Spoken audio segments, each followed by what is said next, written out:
우리 스스로 깨닫게 하시려는 것, 히브리어를 보겠습니다. 아마르티.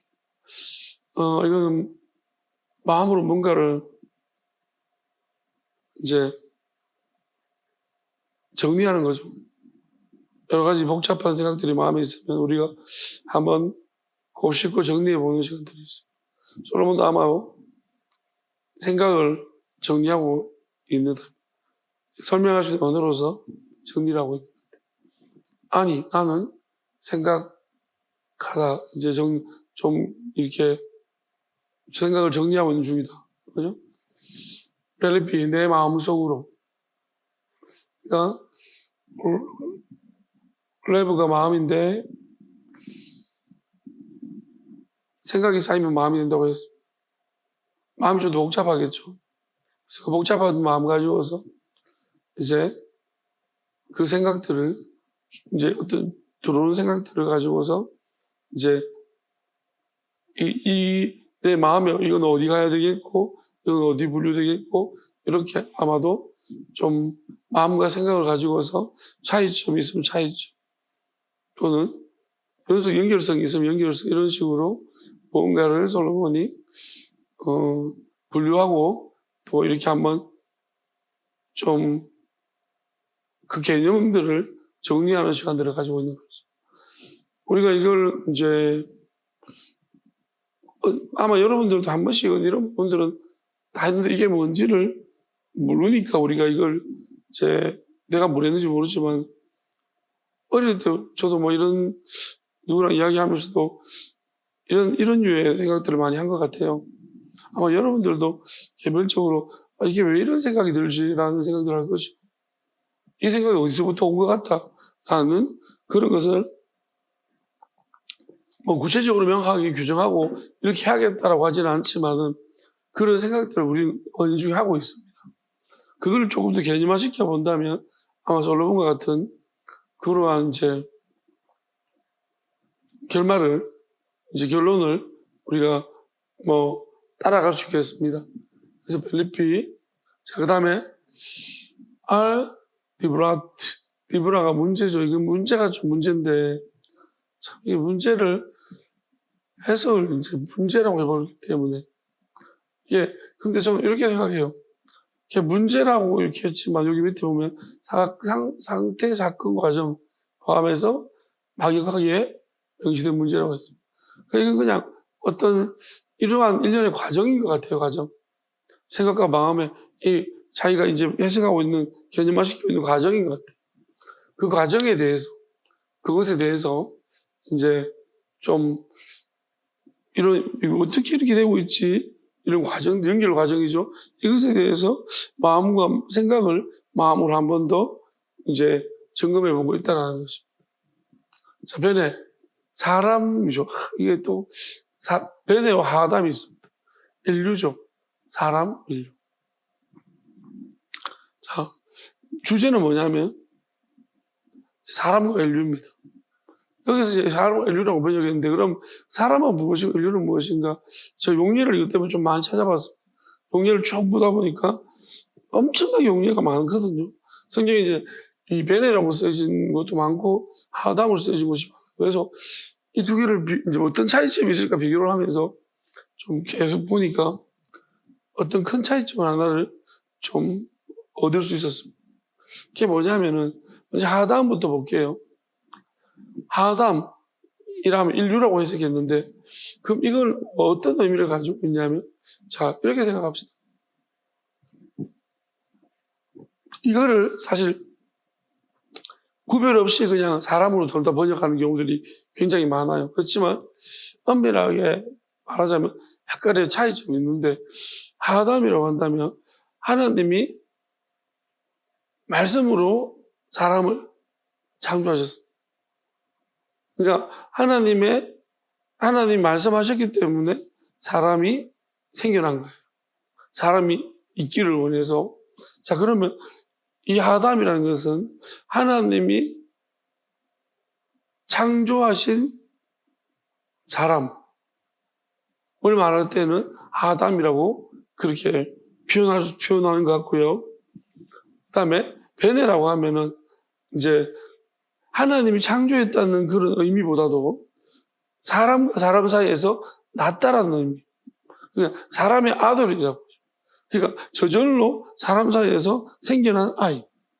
그러니까 하나님이 계획하에서 만들어 놓은 것은 아담이고 인류라고. 그다음에 베네라고 그냥 사람 이렇게 할 때는 사람 하나님 만드신 사람과 사람 사이에서 저절로 생겨난 사람은 이제 이 베네라고 그렇게 이런 식으로 규정하면 될 것 같아요. 찾아보니까 이제 그렇게 기준을 잡고 쭉 용례를 봤더니 일정한 나누어짐이 허락이 되더라고요. 그래서 여러분들이 볼 때 이제 제가 설명하기 어렵겠죠. 근데 이제 왜 이렇게 말하냐면 자 이게 중요한 이유는 이런 거예요. 우리가 아담 있잖아요. 그럼 아담으로부터 하와가 나왔습니다. 분리가 되었죠. 그 다음에 둘이 합쳐지면서 또 그 자손들이 나오잖아요. 베네가 사람들이죠. 뭐 인자라고도 사람의 아들이라고 하죠. 사람의 아들이라고 할 수 있어요. 그래서 이 베네가 자꾸 나오기 시작하는데 그러면 우리가 이렇게 생각하면 되는데 아담과 그러면 이 베네 그러니까 아담과 인류 사이에는 어떤 관계가 있는가? 그러면 우리가 생각에서 마음이 나오잖아요. 생각이 쌓여지면 마음이 되잖아요. 그와 같이 사람과 사람에게서 분리되어져서 사람이 하나 되면서 다시 또 사람이 된다. 이거와 어떻게 보면은 이 관계가 유사한 관계성이 있습니다. 또한 밑에서 우리가 이제 앞으로 계속 나와야 될 다음 구절의 문장에 대한 부분들이 이 부분과 연관이 있기 때문에 뭐냐면은 우리는 이제 하나님이 아담을 만들었지만 그 아담으로부터 나온 자손들 아담과 어떤 관계가 있을까요? 어떤 관계가 있죠, 자손들은? 아담을 닮았거나 하와를 닮았거나 닮아야 됩니다. 유전적인 문제가 있는 거예요. 우리는 저도 부모님부터 하지만 유전적인 우리가 이 부분을 전혀 배제할 수가 없어요. 우리가 지금 유전학이 굉장히 발전했기 때문에 이제 이거는 거부할 수 없는 명백한 사실이 되어졌습니다. 근데 참 웃기는 사실은 왜 우리 기독교가 자꾸 이제 세상에 학문을 하는 사람들 앞에서 자꾸 배척당하느냐 하면 대체적으로 우리 기독교는 유전학을 인정을 해요. 기독교인들 중 유전학을 거부하는 사람은 없어요. 유전학이 틀렸다고 말하는 사람은 없어요. 우리가 유전학은 대부분 다 인정하는데 근데 진화는 거부해요. 이게 굉장히 진짜로 모순이 되는 거예요. 유전학이 꼭 진화예요. 유전학을 보면은 결국 진화를 해서 이야기할 수밖에 없어요.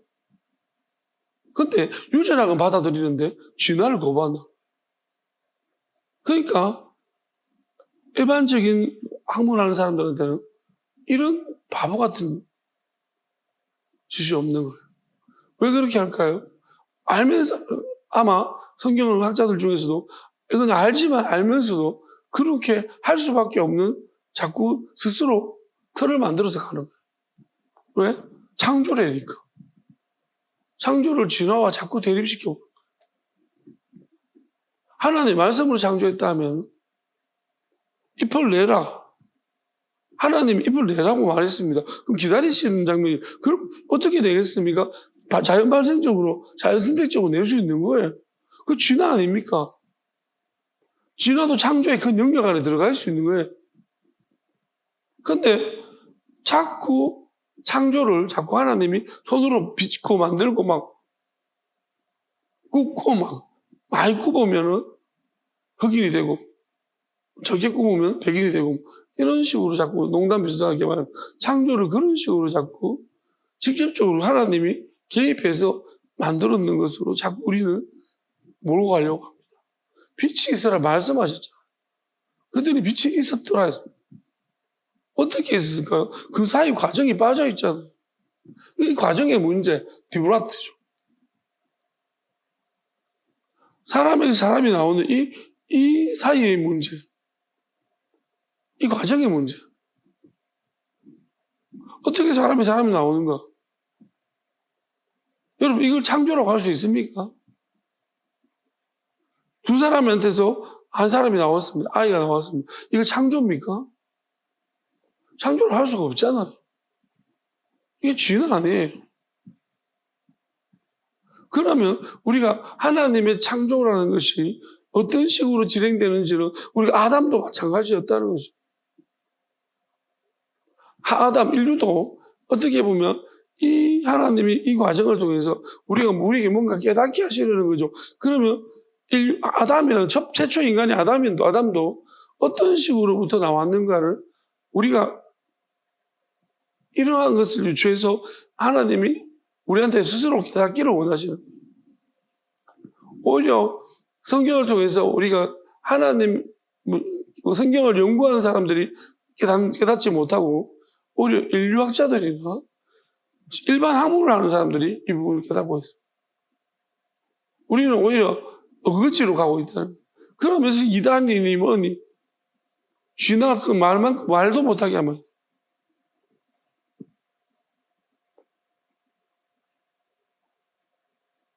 한 안수 집사님이 요즘 과학풀이 잘 나오는 안수 집사님이 있어요. 이분이 하는 말이 자기가 독일에서 이제 이 생명 쪽으로 학위를 받는데 그 교수한테 교회 다닌다고 굉장히 아직도 그 교회 다니냐고 엄청 욕을 먹었는 거예요. 학문하는 사람이 어떻게 교회를 다니냐.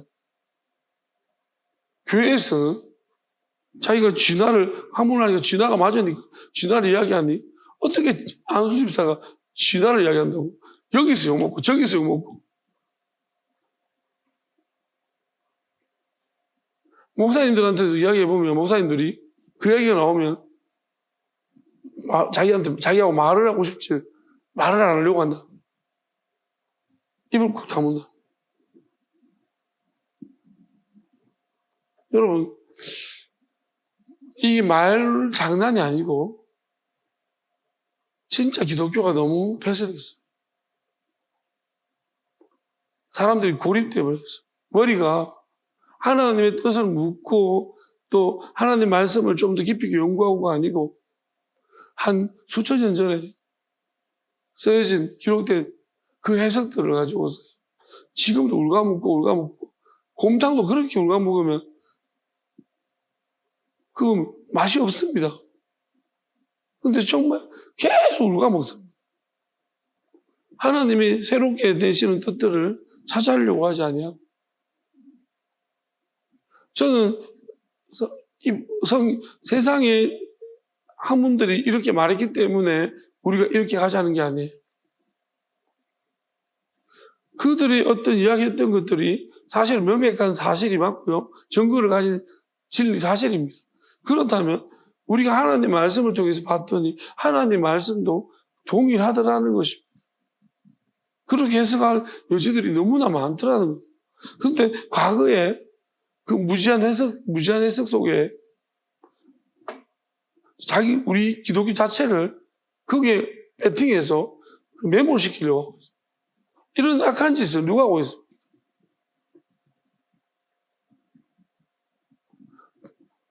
소위 말하면 교회를 지키겠다고 하는 보수 신앙을 가진 사람들이 이런 짓을 하고 있다는 거예요. 교회를 그냥 세상 도저히 나올 수 없는 구렁텅이로 빠뜨리고 있어요. 젊은 사람들은 하나님을 알 만한 것이 있는 사람들을 전부 다 배척해버려요.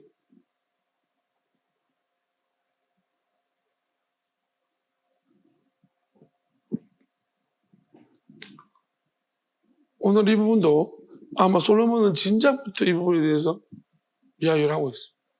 전도서는 진짜로 솔로몬이 쓴 성경 전 4권이죠. 전도서죠. 이런 것들은 해설서가 거의 없어요. 해설하기가 어려울까 봐요. 그래서 해설서가 거의 나오지 않았어요. 주석이 거의 없다는 얘기예요. 어쩌면 가치가 없었어가 아니라 너무 어렵기 때문인 것 같아요.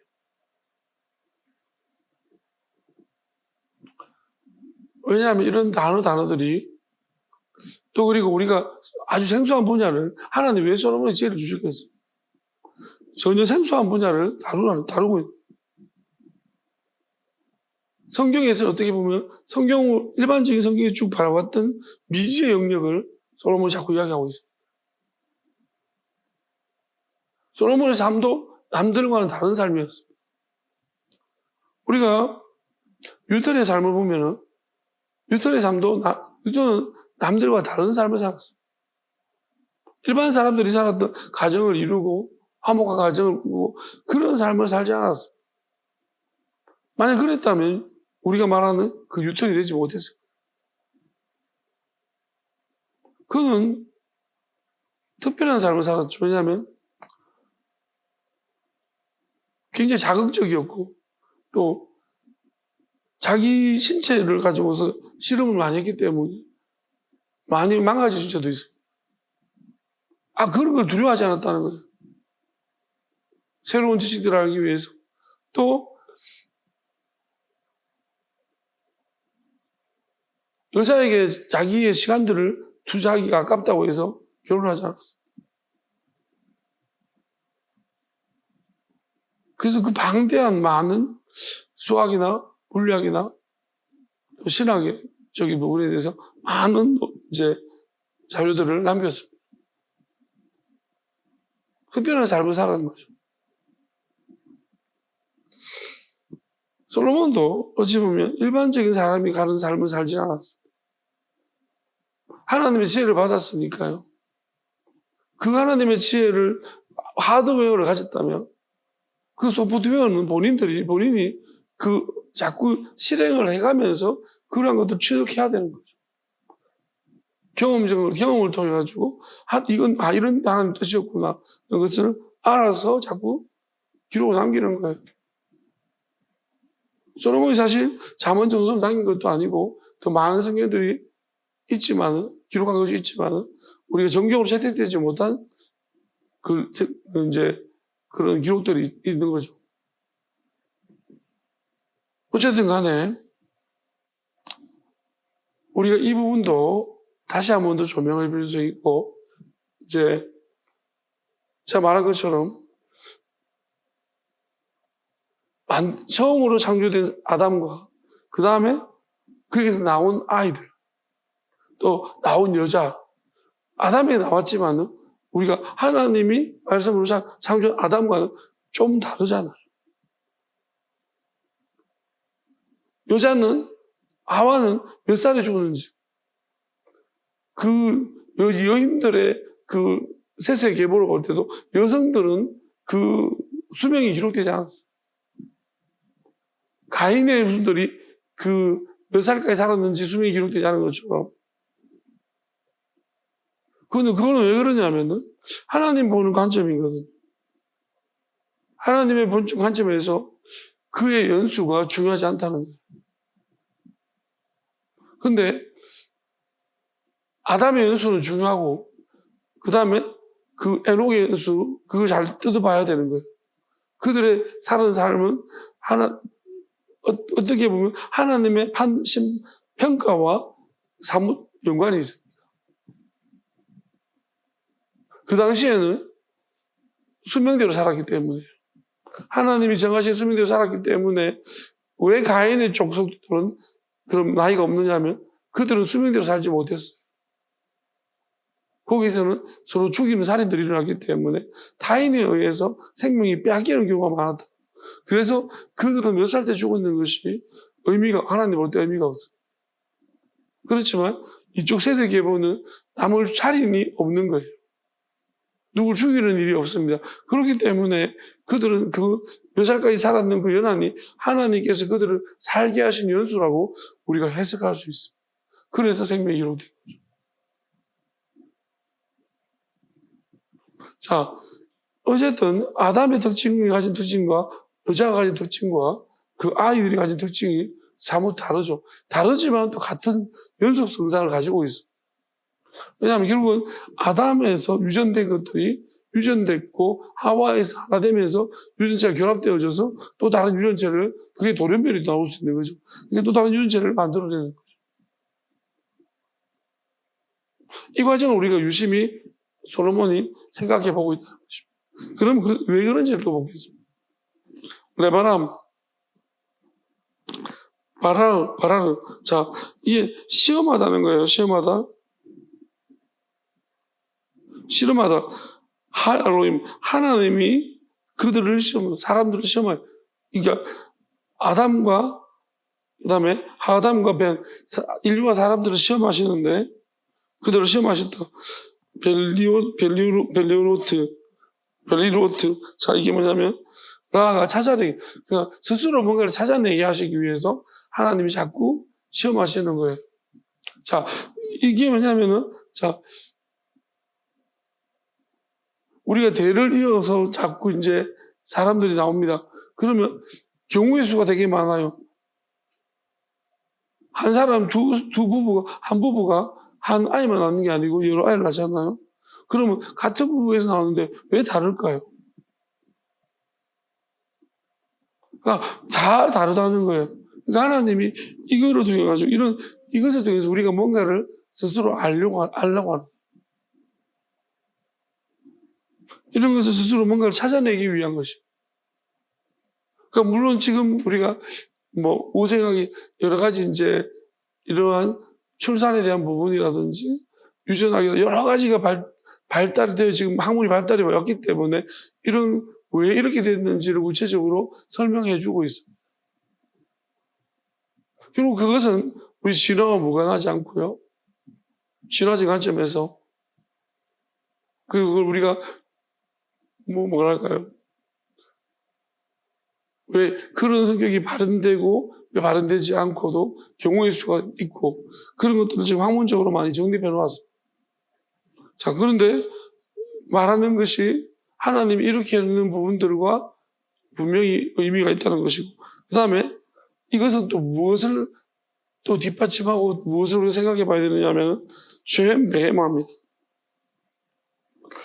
여기 보면 베헤마가 짐승이에요. 짐승. 땅에 사는 짐승. 그러면 쉐hem 베헤마, 땅에 사는 짐승. 햄마, 그들 자신이 라햄, 그들 자신에게. 그러면 이건 무슨 말이냐면, 자, 그러면 짐승들도 보는 거예요.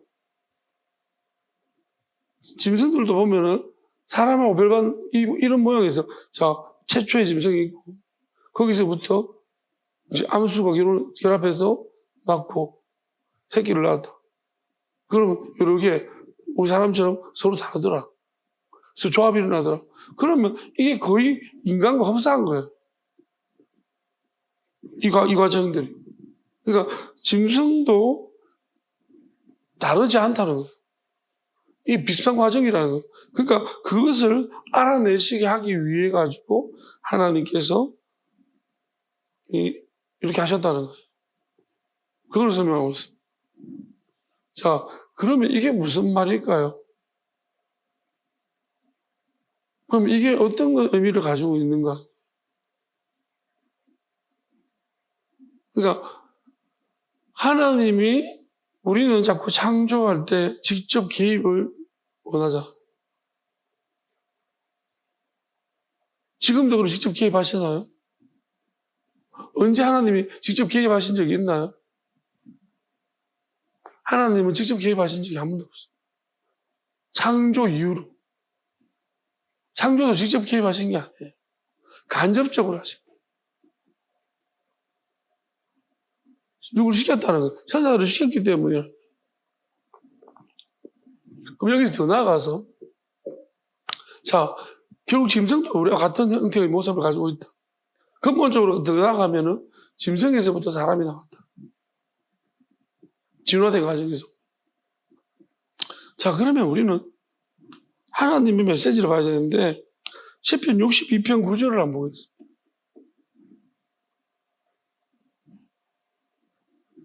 시편 62편 9절을 보면은 이런 말씀이 있습니다. 슬프도다. 사람은 입김이며 인생도 속임수니 저울이 닳으면 그들은 입김보다 가벼우리로다.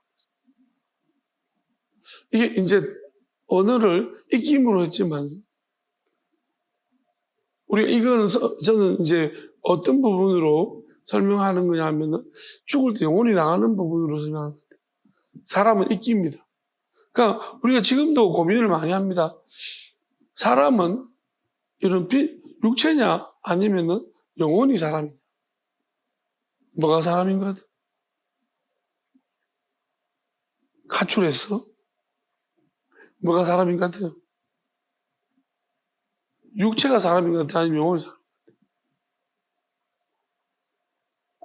우리 영혼이 사람인 거예요. 그래서 말하는 것이 사람은 입김입니다. 입김이라는 게 죽을 때 우리가 결국 사람이 움직이지 않는 작동 중지되는 것은 뭐가 좀 나간 거예요. 우리 작동이 계속되고 있는 것은 우리 안에 영혼이 있기 때문에 작동이 되는 거예요. 우리가 움직여지는 거예요. 그러면 우리 안에 영혼이 쑥 나가버리면 인간은 동작을 멈추는 거예요. 그러니까 말하는데 사람의 기본적인 시편은 사람의 기본적인 존재를 어떻게 정의하냐면 입김입니다. 영혼이라는 거예요. 인생도 그래 속임수라는 거예요. 인생이 속임수라는 의미는 뭐냐면 우리는 자꾸 육체를 우리는 뭘 봅니까? 저 사람 할 때 그 사람 영혼을 생각합니까? 아니죠. 오늘 방구를 힘차게 끼웠으면 왜 저렇게 방구를 끼워? 우리는 그것을 더 유심히 봐요. 그 사람이 무슨 생각하고 있는지, 그 사람이 어떤 의도를 가지고 살아가고 있는지, 무슨 아름다움이 있는지 그런 거 생각하지 아니하고 우리는 그냥 껍데기만. 오늘 눈곱도 안 띄고 왔네. 저 태도 봐라, 태도 봐라. 우리는 그쪽에 더 관심이 많아. 그 인생의 속임수인 거예요. 그 인생, 우리가 시편이 이렇게 깊은 줄 알았습니다. 사람은 입김이고, 영혼이고. 정말 사람은 영혼이어야 되는데, 사람은 자꾸, 우리는 뭐냐면, 자꾸 외모를, 육체를 보고 있는 거예요. 저울이 달면은, 자, 이렇게 자꾸 외형을 보는 사람은 저울이 달면 그들은 입김보다 더 가벼우리로다. 그 영혼의 무게를 측정한 사람이 있습니다. 근데 영혼의 무게를 측정해가지고 0.3mg인가? 그렇게 이제, 왜? 죽기 전에 딱 재고, 죽고 난 다음에 쟀는데 그 차이가 나더라는 거예요. 근데 대부분의 사람들이 뭐냐면, 그거는 측정 착오라고 이야기를 하죠. 실제적으로 영혼의 무게는 없습니다. 그러니까 우리가 저울을 달면 그들은 입김보다 가벼우리로다. 희한하지 않나요? 사람이 영혼이 떠나가니까 썩더라는 거예요. 몸이 저절로 썩죠. 하나님이 영혼이 있는 동안에는 안 썩게 유지시켜 놨다가 영혼이 나가면은 그냥 육은 썩게 만들어요. 그러니까 우리가 사람이라고 말할 때 뭐가 사람이냐는 거예요. 정의. 그러니까 우리는 자꾸 사람 그러니까 우리 안에 있는 것이 사람입니다. 이 껍데기가 사람이 아니고 껍데기는 따라해서 우리 육은요. 우리의 육은 짐승입니다. 짐승인 거예요. 왜? 동물도 육체를 가지고 있기 때문에. 아마 다음 시간에 솔로몬이 그 이야기 할 거예요. 이 다음에 이 구절 다음에는 분명히 그런 이야기가 나와야 되겠죠. 우리 육체는요 똑같아요. 동물하고. 왜냐하면 근본이 동물에서 나오기 때문에. 하나님은 our image, 우리의 형상대로 라고 말한 것이 보이지 않는 형상. 그러니까 보이지 않는 것이 우리한테 있다는 거예요. 결국 인간이 우리가 유지하는 것이 결국 우리가 지금 과학이 발달하면서 홀로그램이라고 그러고 이제 홀로그램을 통해서 자꾸 이제 죽었던 사람들도 끄집어내고 그렇게 하는 방법을 취하고 있어요. 그리고 실제적으로 우리가 가졌던 생각이라든지 많은 데이터들을 저장해 놓으면 지금 아인슈타인을 똑같이 흉내내는 AI가 있어요. 근데 아인슈타인답게 이야기합니다. 왜냐하면 아인슈타인이 기록 남겼던 모든 기록들을 다 딥러닝 시켜서 이런 이야기를 아인슈타인이 하면 어떻게 할까라는 그렇게 유추해서 하니까요. 그러니까 결론적으로 지금 흘러가는 거 보면 사람은 몸 육체로서 사람이라고 하지 않는 것 같아요. 그럼 우리가 영혼과 영혼으로서 교류하고 있는지 아니면 그냥 육체적인 교류만 하고 있는지 우리 영이 하나님의 영과 교류하고 있는지 교제하고 있는지 우리 마음이 하나님의 영과 맞닿아 있는지 하나님의 마음과 맞닿아 있는지 하나님을 사랑하라고 했습니다. 어떻게 사랑하라고 했습니까? 육체로 사랑하라고 했습니까? 마음을 다해서 네 생명을 다해서 네 뜻을 다해서 거기에 어떤 것도 있잖아요. 육체로 하나님을 사랑하러 한 것은 사람은 어떤 사랑을 중요시 여기죠? 육적인 사랑을 되게 중요시 여기죠. 지금 이 시대는 더더욱 그렇습니다.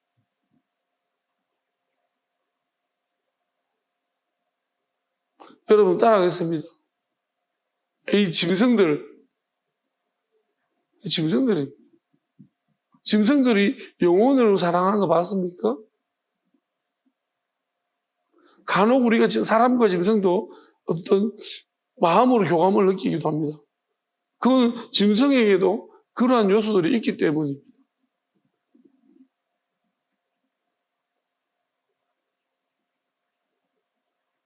그런데 우리가 짐승들은 일반적으로 봤을 때 짐승들이 가지고 있는 기본 특징들은 우리와 다른 것은 우리는 대부분이 실제적으로는 우리가 마음과 마음으로 그렇게 인간은 나가야 되는 게 정상이고 짐승들은 육적인 교류를 통해 왜냐하면 사는 연수도 너무 달라요. 그들은 마음을 나누기 짧은 시간을 삽니다. 걔 한 10살 좀 넘어가면 걔는 할아버지라고 불리거든. 동물들 중에 오래 사는 동물은 그렇게 많지 않아요. 하루살이는 마음을 나누기 너무 짧습니다. 하루살이가 다른 하루살이와 친구야. 그러면서 깊은 우정을 나누기에는 너무 짧은 거예요. 그러니까 인간은 많은 시간을 하나님 살기 허락하신 것이 육적인 관계를 하면 이렇게 많은 시간을 필요 없습니다. 인간은 마음과 마음을 나누기에는 사실은 금방금방 우리가 마음과 마음이 나누시는 게 아니죠. 많은 시간들이 걸린다. 그러니까 하나님께서 근본적으로 우리에게 뭘 원하시는가를 우리가 알아야 됩니다. 또 뭘 말씀하시는지. 동물과 왜 다른 짐승의 표를 받지 말라고. 자꾸 육체를 따라가지 마라. 육체에 집중하지 말라는 것입니다. 하나님이 우리 육체를 바꿔주실 때가 있습니다. 육체는 덤으로 주시는 거예요. 우리가 먼저 하나님의 나라와 의를 구하할 때 그 나라와 의라는 것은 보이지 않는 거고요. 이 모든 것은 보이는 것입니다. 그러니까 육체는 하나님이 육적인 것은 덤으로 주시겠다는 거예요. 우리가 보이지 않는 것에 더 집중합니다. 하나님이 나한테 기도를 하라고 하시는가 보다. 하나님이 나한테 나오라고 하신다. 우리가 이런 것보다도 우리는 뭐예요? 보여지는 것에 더 집중하고 있다는 거예요. 그게 더 중요십니다. 왜? 세상 모든 사람들이, 대부분의 사람들이 보이는 것을 중심으로 살아가기 때문에. 여기서 우리가 하나님을 안다고 하면서도 우리는 자꾸 하나님은 보이지 않는 중심을 본다고 했는데 우리는 자꾸 하나님을 알면서도 보이는 것을 자꾸 보이는 것에 초반응을 일으킵니다. 나를 안 봤어. 나를 무시했어.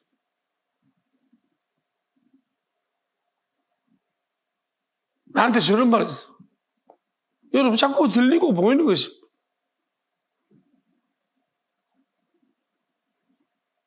우리는 진짜로 마음을 하나님과의 마음을 다해서 하나님 사랑합니까? 하나님 사랑해요. 하나님 오늘은 더 많이 사랑해요. 하나님 오늘은 완전히 사랑해요. 그러면서 하나님과 하루하루가 이렇게 마음이 점점점 하나님께 옮겨지고 있습니까? 아니면 이런 자체를 하지 않습니다.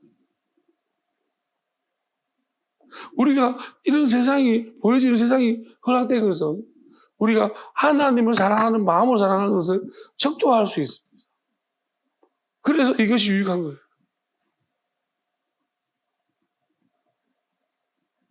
하나님, 옛날에는 내가 1,000원 드리기도 아깝던데 요즘은 이렇게 하나님의 헌금을 이렇게 많이 하는데도 아깝지가 않죠. 이걸 통해서, 보여지는 걸 통해서 우리의 마음이 변했다는 것을 우리가 알 수 있는 거예요. 신천지가 가장 싫어하는 종교 집단이 돼요. 전도를 하는데 정말 얘네들 전도했더니 진짜 화가 난다고. 신천지가 어디냐면 천주교인 거예요.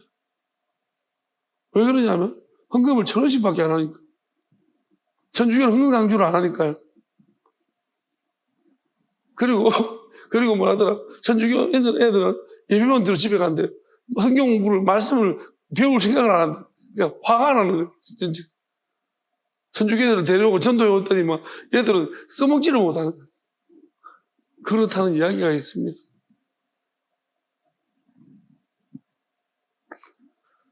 그냥 어찌 보면은 제일 좋은 이야기 들으러 가고 내 마음의 수양이라서 그리고 우리가 신앙이 이런 거라면 우리 믿음이 이런 거라면 그거 다른 데서도 많이 할 수 있는 거예요. 만약 이런 것이라면요 AI와 열심히 교제를 나누십시오. 제가 뭘 채워줬어요. 사실은 우리가 사람은요 사람한테 배우면 감정이 올라와요. 아무리 좋은 선생님이라도 요즘 오죽해서 참교육이 그렇게 인기가 많겠어. 지금 외국에서 참교육 그 드라마 인기가 엄청 많아요. 우리나라도 마찬가지로. 왜 그럴까요? 말로 안 된다는 거예요. 가르침이 그냥 가르치는 쪽에 화가 나고 배우는 쪽에 화가 나는 거예요. 그러면 AI는 어떻습니까? 화를 안 내요. 저는 바람직한 선생님의 모습입니다. AI는 사과를 참 잘합니다. 뭐 말하면 죄송해요. 다시 한번 하겠습니다. 물론 지 맘대로 하겠지만 엄청 사과를 잘해요. 그래서 우리가 AI하고 있으면 인격 수양이 될 것 같아요. 여러분 AI와 공부하면요 사람이 인격적으로 수양이 될 것 같아요. 근데 우리가 말하는 인격이라는 게 어떤 것이냐가 중요해요. 근데 AI와 감정은 나누겠죠. 피상적인 감정 나누고. 근데 여기는 큰 함정이 있는 거예요. 실체가 없는 거예요. 우리가 비트코인이 실체가 없듯이 실체가 없어요.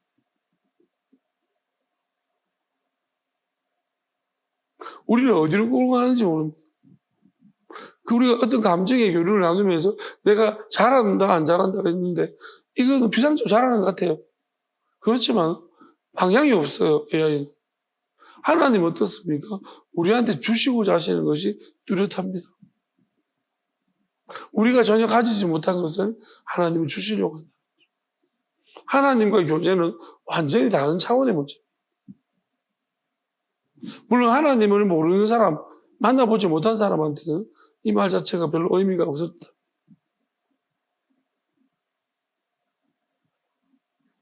만나본 사람은 이 말이 굉장히 분명한 차이가 있습니다. AI처럼 적극적으로 반응해 주시지는 않지만 반응 안 하시는 것은 그냥 말씀하지 않으시지만 답을 즉각 주지 않지만 그냥 안아주십니다. 안는 것도 느껴지지 않아요. 그렇지만 왠지 모르게 하나님 안에 있는 그 푸근함을 느끼게 해주십니다. 하나님 찾는 사람한테. 시편 53편 2절 보겠습니다.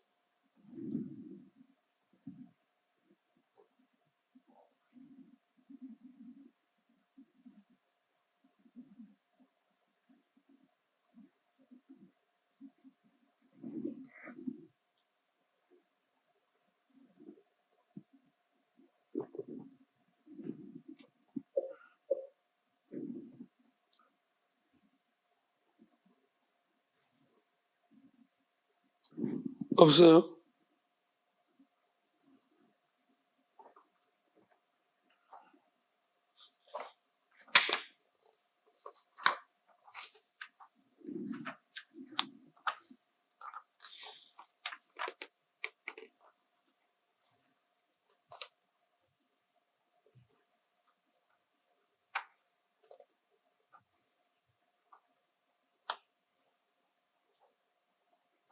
시편 53편 2절에 보면은 이런 말씀입니다. 하나님이 하늘에서 인생을 굽어 살피사 지각이 있는 자와 하나님을 찾는 자가 있는가 보려 하시죠.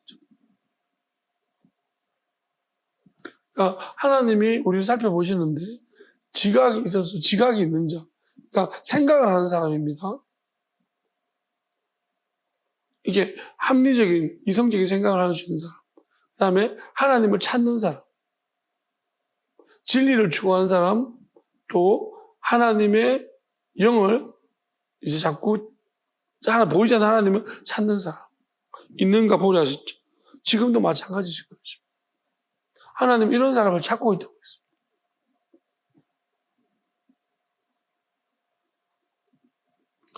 여러분, 우리가 어떤 사람을 교회에서 찾고 있습니까? 그냥 생각하지 않는 사람, 지각이 없는 사람, 하나님을 따로 안 찾는 사람, 그냥 말하면 삭삭 든 사람, 그런 걸 교회는 찾고 있습니다. 하나님은 그런 사람 찾는 게 아니에요. 하나님은 정말 진실이 진리가 무엇인지를 갈망하고, 그 다음에 하나님을 자꾸 찾는, 더 알고 싶어 하는 그런 사람이 있는지를 하나님이 살펴본다고 했어요. 그냥 이런 사람을 찾는 게 아니에요. 교회는요, 이런 사람을 찾고 있어요. 우리가 착각하고 있는 거예요.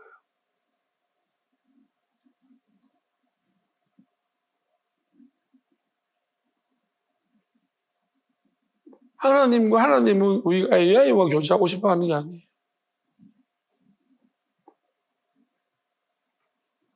사람이 다른 점은요, 우리가 어느 정도 우리가 사람이 알고 나면은 말 안 해도 아는 거예요. 하나님을 우리가 마음을 잡고 하나님의 마음을 다해 사랑하죠. 하나님이 어떤 행동을 하실지 우리가 그 느낌이 있는 거 아는 거예요.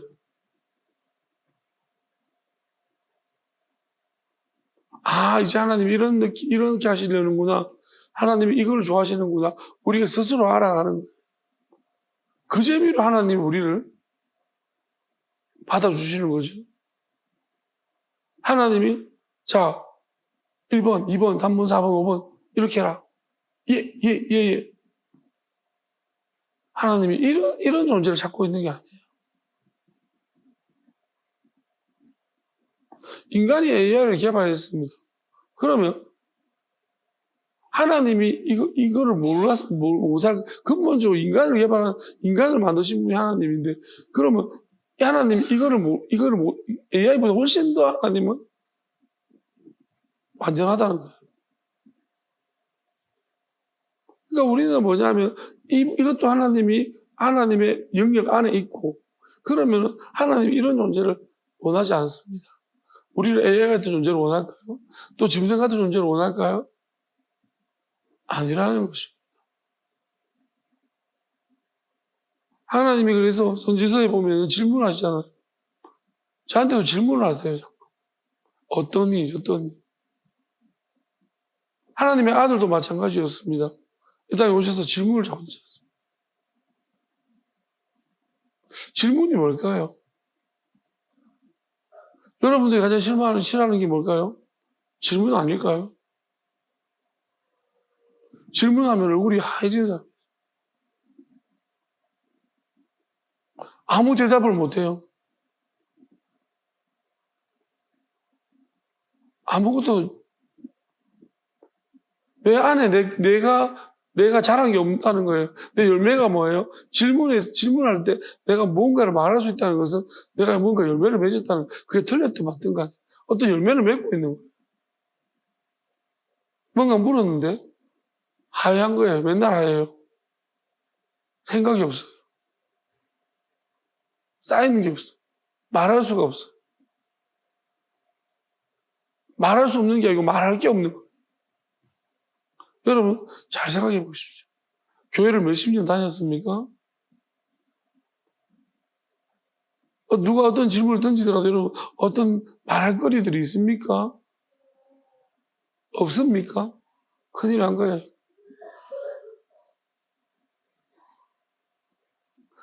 하나님 찾으시는 사람이 아니에요. 지각이 없는 사람. 하나님을 자꾸 알고 싶은 사람이 아닌 거예요. 일만 잔뜩 했습니다. 하나님 이런 일 잔뜩. 나 이거 세상 불태울 건데. 뭘 지었다고 내가? 그거 짓는데 뭐 했다고 네가? 나 이거 다 불태워버릴 건데. 뭐라고 하시겠어요? 난 하나님을 잘 압니다. 하나님도 저를 잘 아시죠? 그게 하나님 앞에서 우리가 할 소리입니다. 왜 일을 합니까? 하나님을 알려고 일하는 거예요. 그러니까 내가 하고 싶은 일 하면 하나님 몰라요. 하나님이 시키는 일 하면 내가 하나님을 점점 알게 돼요. 여러분 지금 하나님 시키는 일 하고 있어요? 교회 섬길 때도 나는 청년부를 할 것이야. 나는 아동부를 할 것이야. 네가 좋아하는 일 하잖아요. 그럼 아동만 알아요. 하나님 아는 게.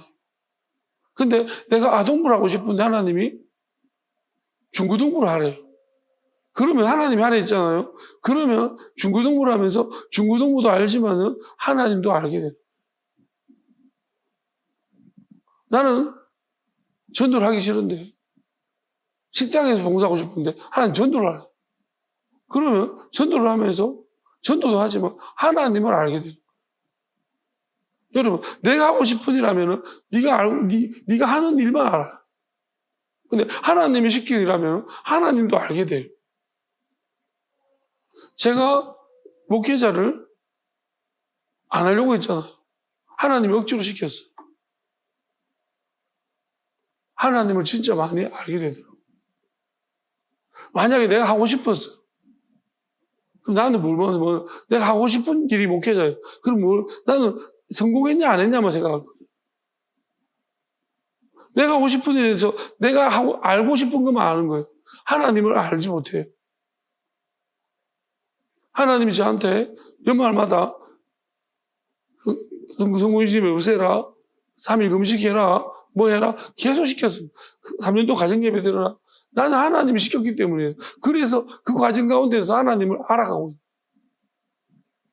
그 치열한 가정예배를 들었더니 하나님이 나중에 내가 기도할 때 너 가정예배를 받았다고 하시죠. 나는 그게 이해가 안 되는 거예요. 우리가 싸움밖에 안 했는데 무슨 이게 예배였습니까? 하나님이 아니야 받았다는 것이. 이게 무슨 말이지? 내가 하나님을 그것 때문에 내가 이해 안 되는 말을 듣고 난 다음에 내가 왜 그런지를 자꾸 생각하잖아. 그러니까 하나님은 이런 그걸 보는 게 아니구나. 하나님의 말씀에 순종했는 걸 보는 거야. 그 치열했지만 결국 이걸 준비시키고 그 싸움이 있었지만 또 싸우고 내일 예배를 안 드리겠지만 모였지만 또 모여서 예배 드리고 하나님이 이걸 보셨구나. 이걸 받으셨구나. 그 말인 줄 알았어. 이 치열한 우리가 힘든 진짜 우리가 지금 남처럼 되어버린 이 상황이 있습니다. 남남이 될 것 같았으나 다시 모여지는 그거를 하나님이 받았다는 얘기입니다. 그걸 하나님을 알게 된 거잖아요. 하나님이 시켰기 때문에. 근데 여러분이 만약에 오늘 하나님이 기도해라. 해라. 근데 안 합니다. 나 원래 기도 준비 안 됐습니다. 안 합니다. 그럼 여러분은 아무것도 하나님을 알 수가 없어요. 내가 준비 안 되고 내가 못하는 거예요. 하나님 하라 했죠? 내가 못해서 망쳤습니다. 그래도 하나님을 알아가요. 내가 못하지만 했긴 했는데, 순종했는데 잘하게 되어졌어요. 그것도 하나님을 알아가. 맨날 내가 잘하는 것만 해요. 내가 자신 있는 것만 하는 거, 준비된 것만. 그럼 여러분들은 맨날 똑같은 것만 하는 거예요. 그거 그냥 숙달이라 그러죠. 숙달, 짐승들처럼.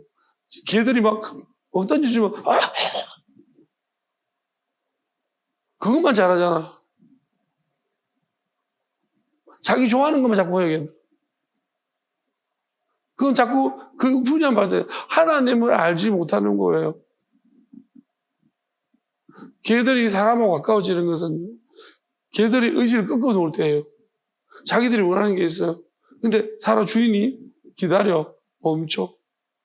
훈련시키잖아. 그러면서 주인이 사랑을 해주면 걔들이 내가 안 하는, 원하지 않는 것을 했을 때 주인이 사랑하는구나 하면서 주인과 교감이 더 커지는 거예요. 우리도 마찬가지인 거예요. 하나님과 교감이 어떻게 하나님과 깊어집니까? 네가 하고 싶은 거? 상식적인 거? 정상적인 거? 우리가 막 놀랄만한, 우리가 알 수 없는 놀랄만한 일도 때로는 하나님이 시킬 때가 있어요. 그걸 할 때, 남들이 하지 못한 순종할 때, 우리는, 이게 하나님이 이렇게 하는데도 하나님이 역사하시는구나. 우리 새로운 장르로 들어가는 거예요. 하나님의 판단 기준이 사람이 보는 것과 다르구나. 그 영원함이라는 것은 이런 것들이 아니구나. 도덕이나 율법이 아니구나. 하나님의 영원하신 법은 이런 것들, 마귀가 없다고 생각해 보세요. 결국 마귀가 중간에서 하나님과 우리를 끊임없이 이간질시켜주고, 우리가 하나님과 관계가 하나 되어진 이것을 하나님과 하나 되었는데, 내가 만약에, 우리가 그렇잖아요. 내가 하나님이 싫어하는 일을 했습니다. 하나님이 싫어하는 일을 하라 해가지고. 예를 들어서. 그러면 내가 하나님이 싫어하는 일을 했기 때문에 하나님과 관계가 내가 불안해집니까? 많은 사람들이 그건 하나님 싫어하는 일이 아니었습니다. 내가 하나님이 싫어하기 때문에 하나님 나보고 하라는 거예요. 근데 내가 그걸 했는데, 하나님 관계가 안 나빠지는, 더 좋아지는 거예요. 이게 뭘까? 근데 하나님이, 사람들이 규정한 것이 아니고 하나님이 그것을 하라고 했기 때문에, 베드로가 뭐라고 했습니까? 부정한 음식을 먹지 마라. 못 먹겠습니다. 3번이나 거절했어요. 누구 때문에 그랬을까요? 사람들 때문에 그랬어요. 하나님은 자기가 먹지 마라고 한 것을 자기가 또 먹으라고 했습니다. 베드로는 사람 때문에 거절했습니다. 안 됩니다. 안 먹습니다. 올라가 버렸어요. 그 기회가 누군가에 주어지겠죠. 만약에 저한테 내려와서 먹으라고 하면 전 냉큼 먹겠습니다. 감사합니다. 여러분, 사람 눈치를 보고 사람들이 무슨 소리 하느냐, 어떤 말 하느냐, 그게 중요합니까? 그것 때문에 하나님 앞에 본다. 베드로도 결국 뭐예요? 다른 사람들은 덕이 안 될까봐. 3번이나 하나님 먹으라 했는데 3번이나 거절하잖아요. 내가 들었던 하나님 음성이 맞잖아요. 베드로가 하나님 음성 들었으니까 그런 거 아니에요.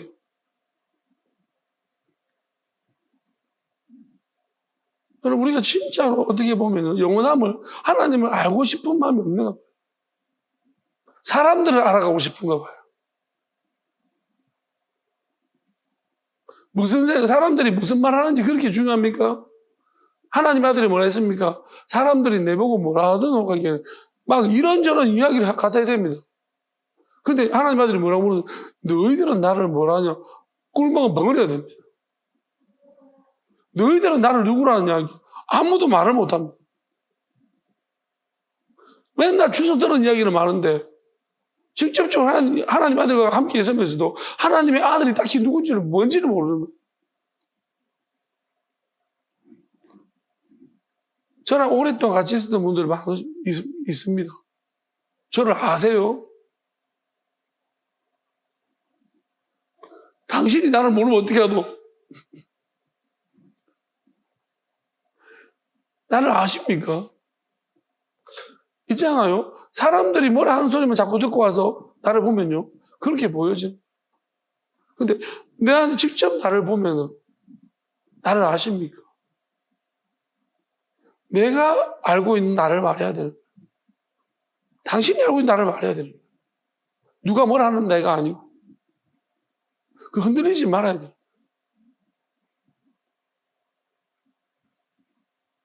거기서 신뢰가 오고 믿음이 생기는 건 아닙니까? 누가 뭐라 하면은 그 기울 발랑발랑 거려가지고 세례요한이랍니다. 선자 중에 하나랍니다. 그 중에 뭐라고 해요? 사기꾼이다. 하나님 아들이 그렇게 말하는 사람 많잖아요. 곧 죽을 기다. 그런 말이 발랑발랑 거리는 거예요. 아무리 무슨 말 하더라도 내가 직접적으로 경험한 게 있으면 아니야. 이유가 있어. 그런 사람 아니야. 그렇게 말할 수 있어요.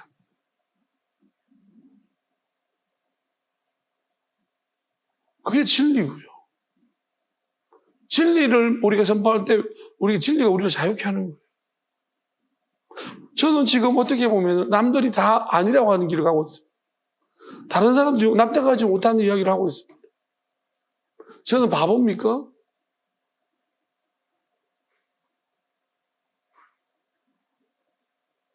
제가 교회 이렇게 하면 교회가 성장이 될 거라고 생각합니까? 안 될 줄도 알고 있습니다. 누가 한동훈 의원한테 그렇게 물었습니다. 국회의원 갔더니 자리를 있잖아요. 박은정 검사하고 바로 옆에 갔다 왔어요. 그 조국장하고 같이 붙여놨어요. 그래서 누가 묻더라고요. 의원님 그 자리 불편하지 않습니까? 그러니까 한동훈이 뭐라고 말하냐. 제가 정치를 하면서 이때까지 편한 적 한 번 있었습니까?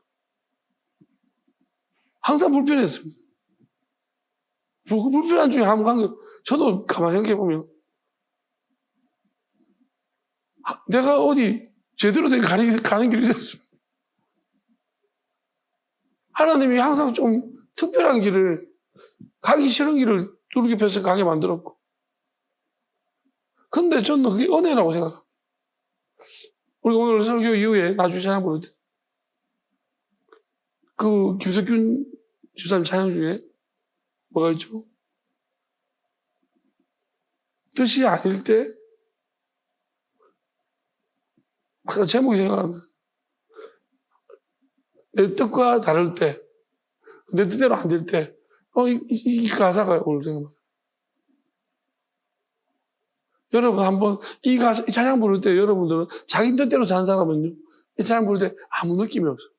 내 뜻대로 안 될 때 여러분 내 뜻대로 다 살았는데 뭐 주님을 생각하라 딴 나라 찬양같죠 그죠? 근데 자기 뜻대로 살지 못한 사람은 내 뜻대로 안 될 때 주님 나를 생각하고 있어. 여러분 제발 좀 살는 대로 살지 마세요. 안 지겹습니까?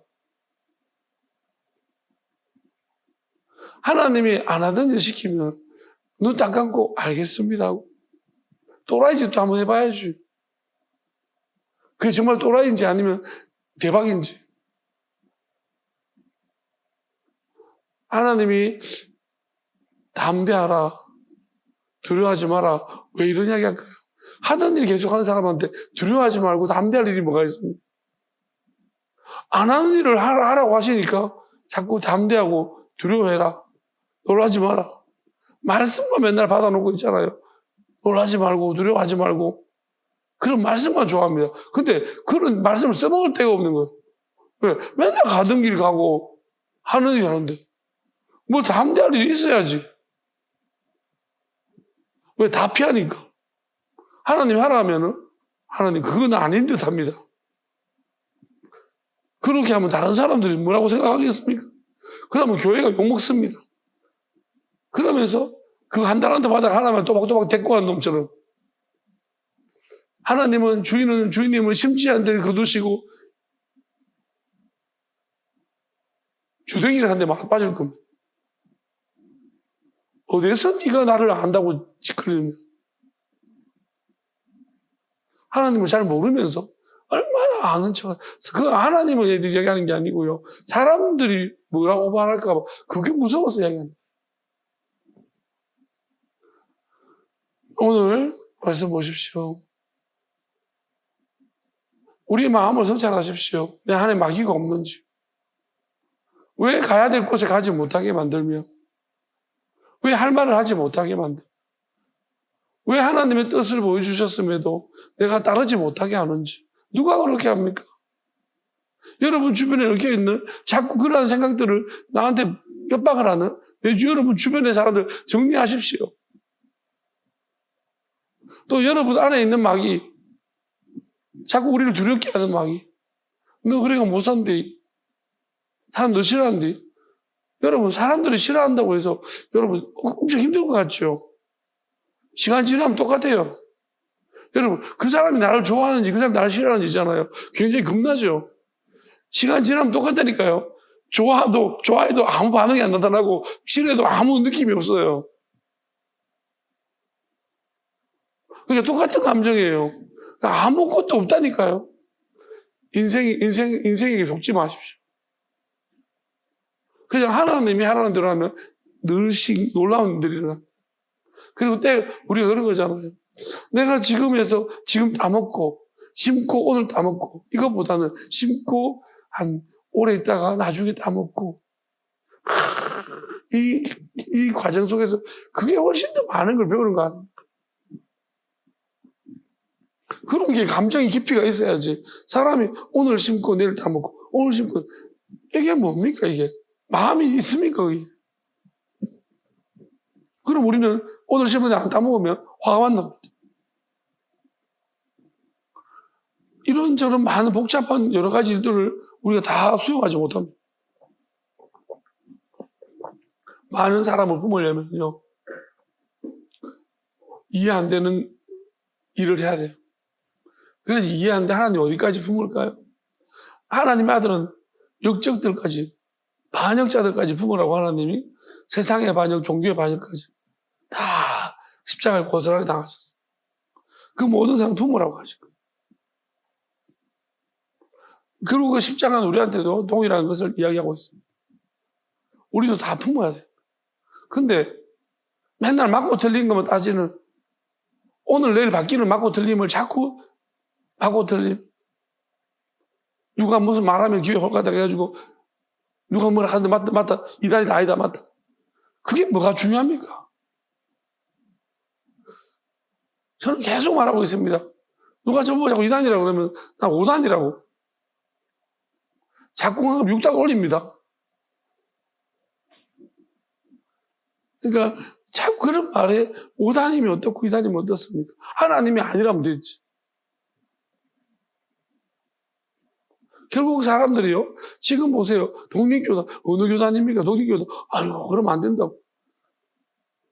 지금 교단 탈퇴 붐이 일어난 거 모릅니까? 지금 부정교회 탈퇴했습니다. 여러분 앞으로 지금 독립교단으로 탈퇴하는 교회 많을 거예요. 먼저 선두주의할 뿐입니다. 이단이. 그러니까 앞서가는 것을 가지고 이상하다고 생각하지 마십시오. 근데 앞서가는 사람의 특징이 뭐예요? 우리 다 끝나고 나면 이제 뒤에서 후발주자들은 정말 힘들 것입니다. 그냥 그 말만 합니다. 하나님을 절대 강요하거나 입박하지 않으시고 여러분 선택하십시오. 다만 하나님이 알아보시고 마음이 이미 하나님 앞에 통과된 사람은 때립니다. 저는 하나님이 최근에 지금 하나님은 저절로 역사하시는 하나님이라고 말씀하시면서 강권적으로 역사하신다고 했어요. 하나님은 때린다고 했습니다. 패스라도 나는 돌이킨다. 나는 사랑하는 자를 때리기도 하신다고 하셨거든요. 때립니다. 왜냐하면 네가 이 사람 마음을 달아봤는데 이 사람 뭔가 지금 환경이 문제고 상황이 문제라서 못 돌아오는 거지. 그러면 때린다고 했습니다. 때려서라도 어떻게 때릴지는 모릅니다. 때려서라도 하나님은 돌이킨다고. 왜? 이미 이 사람은 마음이 하나님에게 합격됐기 때문에. 근데 뭔가가 속아가지고 지가 착각에 빠져가지고 혼자 헤어나오지 못하니까 맞는 거예요. 저도 맞았거든요. 한 방 맞고 나니 그때부터는 정신이 놀라가지고 막 머리가 하나님 이제 뜻을 자꾸 묻게 되더라고요. 그러니까 저처럼 이런 사람도 있겠죠. 한 대만 맞으면 그때부터 정신 차리고 막 제가 이렇게 될 줄 몰랐거든요. 고집 세가지고 나는 몇 대 맞아도 정신 못 차릴 줄 알았는데. 그러니까 하나님은 다 아시니까. 근데 어쨌든 간에 저는 여러분이 꼭 맞고 돌아오지 않기를 바라요. 귀 있는 자 들을지어다. 여러분들이 하나님이 이렇게 생각 주시면요. 예! 그리고 딱 하면은 그럼 뭐예요? 하나님이 저절로 막 걸어가는데 막 저절로 걸어가게 하죠. 그런 기쁨들을 주시고 기뻐하면서 해야지. 왜 슬퍼하면서 나중에 그 슬픔이 기쁨이 되는 그 이상한 과정을 겪으러 그렇게 하지 마세요. 하나님이 딱 사인 주면은 사인을 캐치하시고 나오십시오. 자, 찬양합시다.